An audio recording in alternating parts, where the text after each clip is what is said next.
าแต่เป็นผัวค่อยใดให้เจ้าจำเอาไว้เรามีลูกเมียแล้วเด้อเราแอบลอยมาตอนที่ค่อยนั่นเพ้อเราเป็นผัวค่อยเด้อถูกต้องตามกฎหมา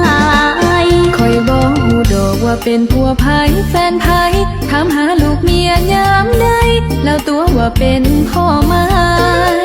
2-3 เดือนหลังโลดซนเมียเขาตายตอนนี้เป็นพ่อไม้ยังบ่มีครอบครัวเป็นสาวเป็นนางเว้าบ่มียางอายกาสับแซงให้เขาตายระวังบาปกรรมสิกินหัว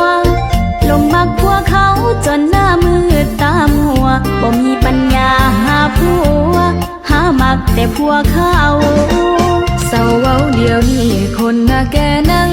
ยานผัวเจ้าบ่ต้องการก็ย้อนเจ้าแก่เจ้าเฒ่า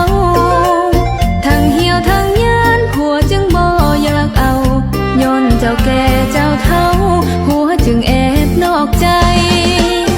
ปล่อยหักผัวคอยจนหมดเนื้อหมดตัวก็ยอมเสียเงินเท่าหัวบ่ยอมเสียผัวให้ไผ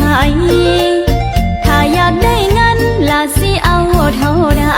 แต่ต้องจำเอาไว้ไปให้ไกลจากผัวคอยถามผัวเจ้าก่อนเราสิเลือกผู้ใดให้เราตัดสินใจ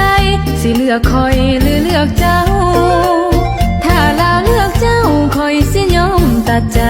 ถ้าเราเลือกคอยยามใดเจ้าต้องปล่อยเราไป